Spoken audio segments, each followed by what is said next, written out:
I get told a lot that all I do is bash Republicans, that I never talk about the bad things Democrats do or the good things Republicans do. Well, the first part isn't true because I do talk about shitty ass Democrats. I mean, I'm not above criticizing my own side. And as far as the latter, well, I mean, I guess I can't be guilty of that, but because when you're dealing with a group of people who thrive on nothing but hate, is kind of hard to find the good things they do, if there is any.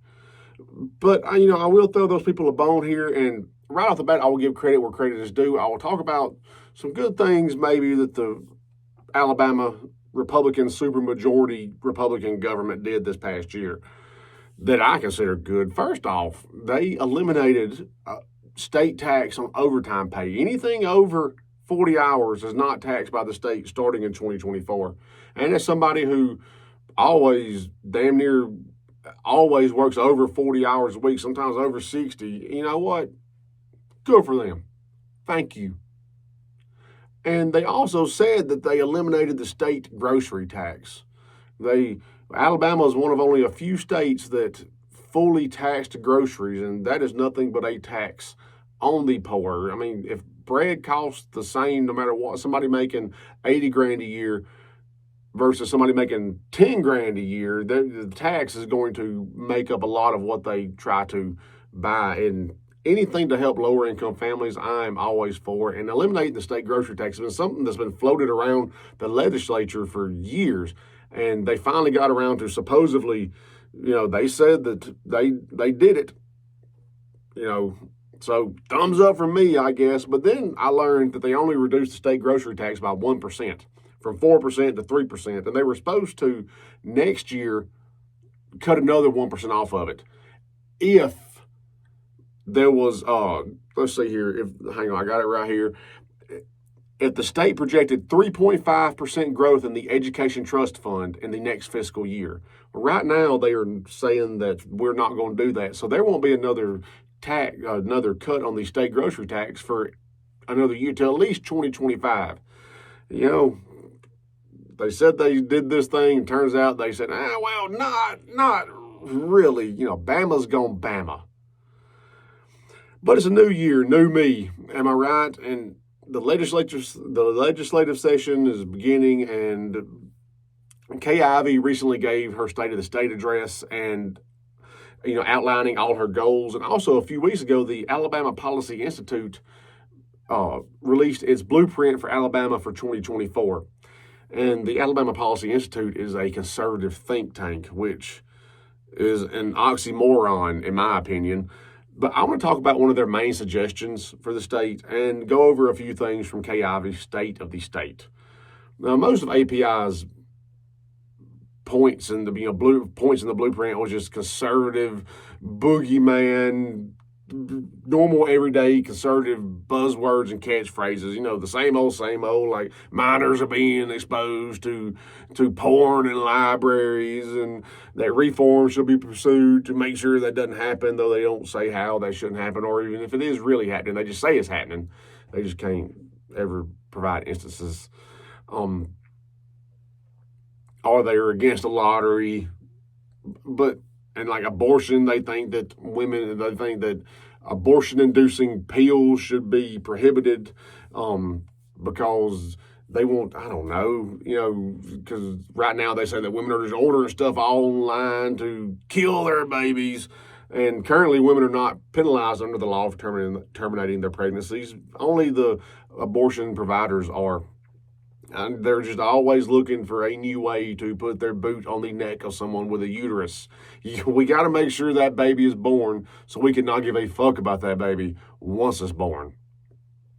But their main priority point is one that made me just go, what? Like, I had to read it over and over again. They support removing barriers to allow 14 and 15-year-olds to join the workforce, to join the labor force. They say that the state has a labor shortage, and they suggest minor workers as a potential solution. And they also highlight a requirement that schools submit an eligibility to work permit. They say that is a hindrance to teenagers joining the workforce.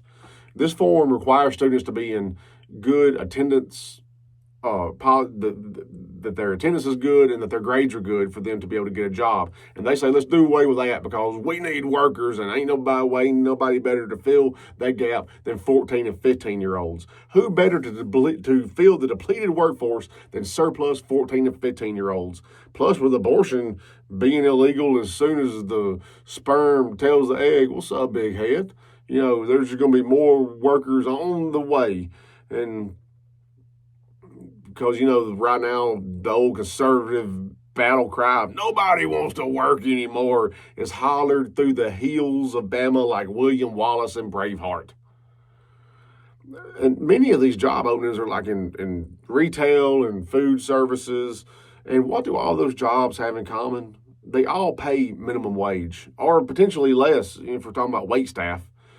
And Alabama is one of only 5 states without a state wage floor, which means that we don't have a state minimum wage. We just automatically go to the federal minimum wage, which is $7.25 an hour. It's been $7.25 an hour since 2009. Think about how much shit has changed in the last 15 years. In 2009, a new car averaged $30,000.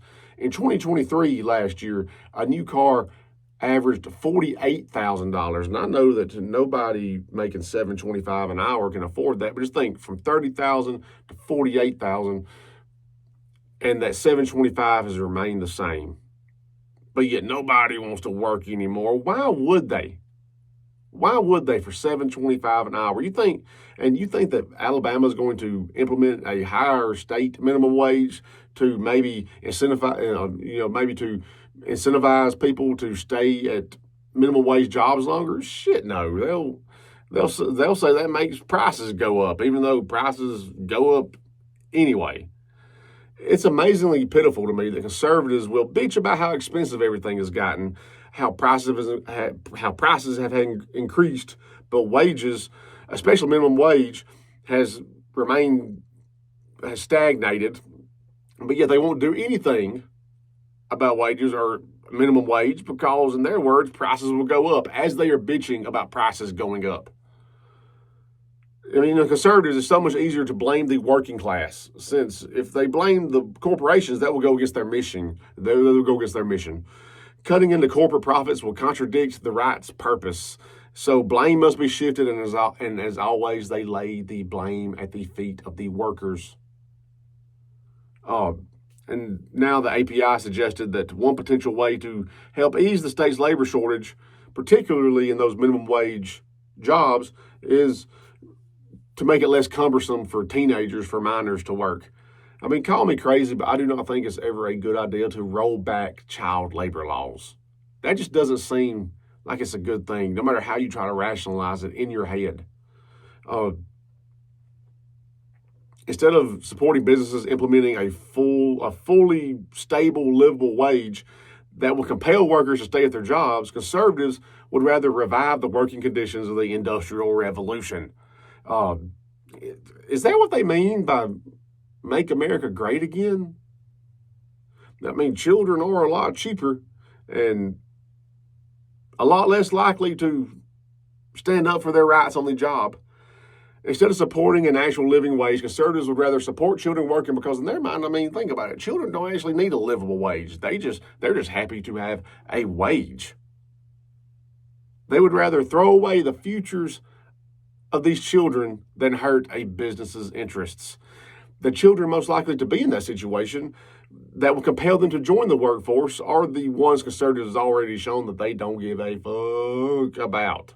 I mean, the poor, the immigrants, the ones whose families are barely scraping by, these are the children that are more likely to join the workforce, and conservatives are more than willing to throw them to the wolves. They'll even help them by showing support to remove that eligibility to work permit for schools. I mean, the purpose of this permit process is to ensure that potential teen workers are in good standing academically and attendance-wise, so that the job they might take does not damage their education or their long-term earnings. And conservatives are willing to throw that out the window and damage a teen's ability to prosper long-term to solve a short-term dilemma that they have decided is the fault of lazy workers and not the actual reason of low wages and shitty ass work conditions. They blame lazy workers and government assistance and completely ignore the majority of people who are on government assistance also work as much as they can. If you're working as much as you can, especially full time, and you still qualify and receive government assistance, you are in no motherfucking way a lazy worker. I mean, quit going around your ass to get to your elbow, conservatives. Quit ignoring the reason that's right there in your face so you can blame the problem on imaginary reasons and so that way you can roll back regulations and harm more people in the process, ensuring that the cycle continues and that you have a never-ending amount of scapegoats. All right. Now we'll talk about Kay Ivey's State of the State in Alabama. She actually went against the API blueprint and reiterated her long-held position that we should be able to vote on a gambling bill. She said that this year, when Alabamians make their way to the ballot box, I hope that they will be voting on another issue, gaming. Any legalized gambling in Alabama requires a constitutional amendment that has to be voted on by the citizens. So if the legislature approves a gambling bill, it will go straight to the ballot. I mean, the governor ultimately doesn't have a say in the process. And there's two House Republicans that are developing gambling legislation that they said could have lottery, casinos, and other enforcement provisions, though the details have not been made public. I'm kind of looking forward to seeing what they have in mind, because this has been something that has been decades in the making. And to be honest, I highly doubt it will pass this time. But who knows? But I highly doubt it will for two reasons. One, the other times gambling or the lottery has been at the forefront, the cockroaches come out. I mean, corruption runs rampant, and there's been several instances of this the last few times that gambling has been at the front of the news. We even had a former governor go to prison for bribery connected to gambling legislation. Although a lot of people say that he got a raw deal, I'm not sure. I've never really researched too much into it. But, I mean, it's Bama, so nothing will surprise me. But it's Don Siegelman. Don Siegelman was a former governor who spent several years in jail because he took a $500,000 campaign contribution from Richard Scrushy to start a lottery campaign in exchange for Richard Scrushy getting a seat on a state health board. Random piece of trivia, Don Siegelman's also the only person in state history that has been attorney general, secretary of state, lieutenant governor, and governor. And prisoner, I guess. Another piece of random trivia, well, you can't prove it. It's more of ain't that some shit trivia. Some poor counties in Alabama had electronic bingo to help with things. And let's be honest, I mean, it's just slot machines. One of the biggest in the state was Green Track in Greene County. And after Don Siegelman's successor, Bob Riley, shut down Green Track, before there was these 3 billboards on your way to Green Track. And it said, Green Track, Green Track, Green Track, win big or something like that. And then after Bob Riley shut down Green Track, those 3 billboards were replaced with 3 billboards promoting the Silver Star Casino in Philadelphia, Mississippi. And one of the biggest contributors to Bob Riley's campaign was the Choctaw Indian Reservation that runs the Philadelphia, Mississippi Silver Star Casino. Well, ain't that some shit? Just random piece of, and two, I mean, Alabama is full of, we Southern Baptists here, our hymnals are full of hypocrisy. I know many of folk who are dead set against gambling in Alabama that will drive to Tennessee and Georgia and Mississippi to get lottery tickets. I know many of people who will go to casinos who are dead set against gambling here. I know a man that the last time gambling was on the ballot, when Don Siegelman was governor, he was so against it. He had the signs in his yard. He had the magnet thing in his car. No gambling.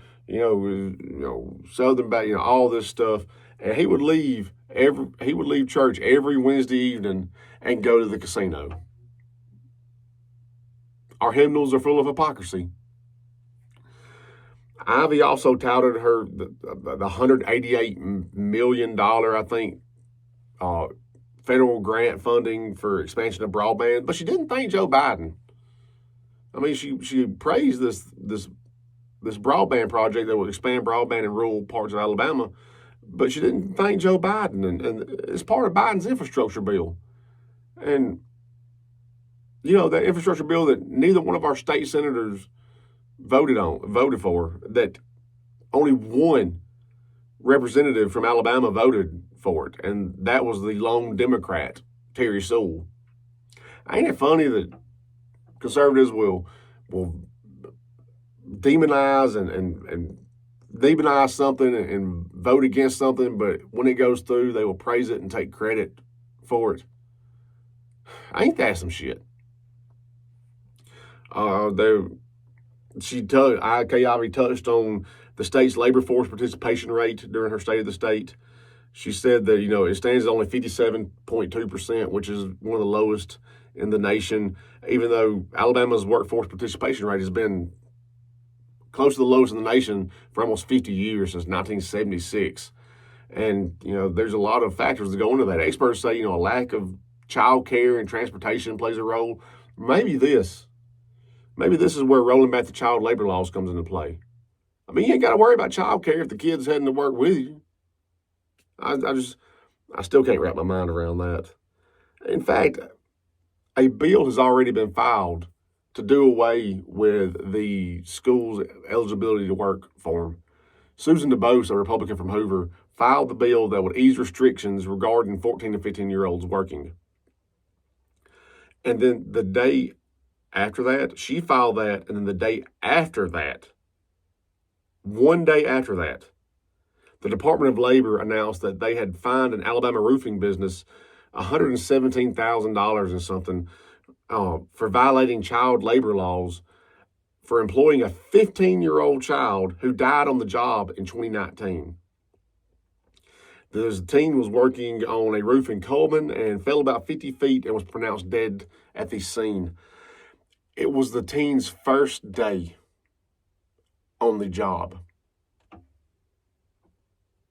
And the Department of Labor investigated the incident when it happened, and they found that the roofing company violated child labor laws under the Fair Labor Standards Act hazardous occupation order, which bans minors under the age of 18 from performing a number of jobs deemed too dangerous, one of which is roofing. And here is DuBose trying to make it to where that is perfectly legal, putting youth in harm's way, potentially hurting their future prospects, hell, maybe even hurting their life, while helping businesses employ people that should be in school in the name of helping the state's labor force. I mean, ain't that some shit? And Kay Ivey also reminded us that the Department of Corrections, our prisons, just remains a key focus in our state's public safety efforts, and I call bullshit in all capital letters. To quote Clay Davis from The Wire, shit. We were told by the federal government to fix our prison system, and our way of doing that is just to build new prisons, not address any of the actual issues. It doesn't matter if you buy a shiny, fancy new car if you never do any fucking maintenance. If you just keep on driving and ignore that sound, ignore that leak, and ignore that obvious problem. We were supposed to build 4 brand new prisons for $2 billion total, and now one prison is going to cost over $1 billion. And it doesn't even address one of the main problems of overcrowding. We're still going to be, when this $1.3 billion, I think it is, prison is built, it's still going to be too small for our prison population. I mean, what's the point? I mean, yeah, okay, you're married, you got 4 kids. You only need a 2-seater. Shit, get you a motorcycle. Make it make sense. And then, our parole board has decided that nobody deserves parole. Less than 10% of people over parole receive parole. Even if they have 0 infractions, they've done everything they're supposed to, and they are recommended for parole, chances are they ain't getting it. Kind of makes the term Department of Corrections redundant, doesn't it? The parole board even denied parole to an inmate who was dead. Even death doesn't guarantee that you'll get paroled in Alabama. And if you die, your body might be returned to your family with organs missing. There's been several cases where somebody has died in the prison system, and when the family got the body back, it was missing organs. It seems like that should be a bigger story than it is. I mean, Bama prisons are the epitome of cruel and unusual punishment. We execute innocent people. I mean, we have somebody on death row right now who is 100% innocent, and we're going to execute him. Guarantee you, to Forrest Johnson. And even if you are truly guilty, if you are 1,000,000% guilty, and you're on death row, we're gonna fuck up the execution somehow, some way. We're gonna do it. I mean, we're gonna find a way. And not even to mention the using inmates as slave labor. You know that there are almost 2,000 people in work centers, in prison work centers, that are contracted out with cities and counties to work all day. They get paid, no matter the hours worked, they get paid $2 a day.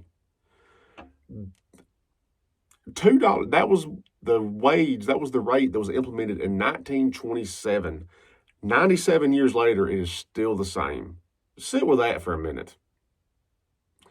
Now, there were a few good things in the state of the states. I mean, you know, like providing checkups to women at a few rural healthcare centers, or establishing the School of Healthcare Sciences. I mean, sure, it would have been nice to hear about Medicaid expansion, or any plans, for that matter, for solving Alabama's always worsening rural healthcare crisis. But watching our leaders ignore that issue while proclaiming to be pro-life has become the norm here in the heart of Dixie. We're used to the hypocrisy. I mean, the running around in circles to avoid the point. The words saying one thing with the actions saying another. The saying, we care about this, but the solution they come up with doesn't address the problem, only harms what they say they care about, which is also one thing that Kay Ivey talked about at the end of her State of the State: school choice vouchers. The Choose Act is what they are calling it, which will provide, let's see here, it will create a schedule of tax credits for parents to use. For the first 2 years, it would offer a tax credit of up to $7,000 for households making up to 300% of the poverty level, about $75,000 a year for a family of three, to use towards private school tuition. The income cap will be lifted in the third year of the program. So the Choose program provides $7,000 annually for a student to attend a private school. If they want to leave, if they're in a failing public school, this will help them do that. The average tuition cost of a private school in Alabama is a little over $8,000 a year. And that does not cover lunches. So tough luck, free and reduced lunch, kids. And it never includes transportation costs. Ain't no damn buses. And they also rarely include other fees that can sometimes be in the thousands. And sometimes it doesn't even include all textbooks. Yeah, that is going to be a godsend to all those struggling families in the lowest income counties where private schools are few and far in between. And if not for the bus system, they wouldn't even have a way to their public school, which is already underfunded. And sometimes their only consistent meal is that one that they get at school that is reduced price or free. Yeah, the Choose Act is going to be a godsend to those folks. All it's doing is sucking money. All it's doing is sucking even more money from already underfunded, struggling schools. Why, just like the prisons, why don't we fix these issues instead of trying to do this? Instead of taking more money away? Why do we pretend to care about low-income families?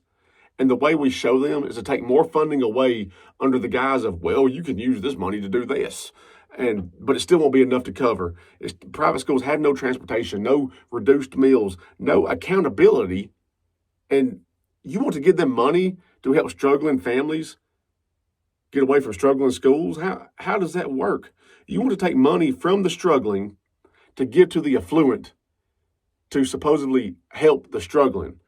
The fuck? Like, why not give the struggling the money to fix things instead of, like always, blaming the struggling. And it's been proven that in other states, the majority of people who use school choice vouchers are already in private schools. In Florida, I think it was 69% of people who applied for the school voucher program were already in private schools. In Arizona, I think it was over 50%. And it's like that in Missouri and Indiana and other states like that. It's been proven over and over, but that don't matter. That does not matter. Once again, blaming the struggling and giving the affluent under the guise of helping the struggling. Ain't that some shit? I mean, to be clear, this is a bill that provides a $7,000 slush fund per student, up to $100 million annually, and who knows how much more later, to give to private, more than likely religious-based schools that, depending on which school it is, was started under when public schools are forced to desegregate. They have little to no oversight, no public accountability, and hardly any checks to ensure that tax dollars are being spent responsibly. And even worse, and I don't even know if you can get worse, but it will cripple public schools in the most impoverished counties by sucking away funding from already underfunded schools. And all the while, it will shut out of the program the very students that it claims it wants to help. And for the record, I went to private school. I left my public school after 9th grade because I really, really wanted to play for this football coach at the private school. And I ended up graduating from that private school. And that private school was actually started the year the local public school desegregated. And our mascot was the Rebels. I'm sure that's just a coincidence, though. Anytime you privatize, and no matter what, but this time it's with education, but anytime you privatize something, it's based on survival of the fittest. And when things are based on survival of the fittest, then it's automatically going to leave the poorest people unsupported. It's been proven over and over again. Alabama just says rammer, jammer, yellow hammer, ignoring the proof and consistently chugging along, hurting the ones that they are claiming to help. So they want to take money away from the already struggling school systems, which will hurt the most vulnerable students, while at the same time making it easier for those students to join the workforce. Ain't that some shit?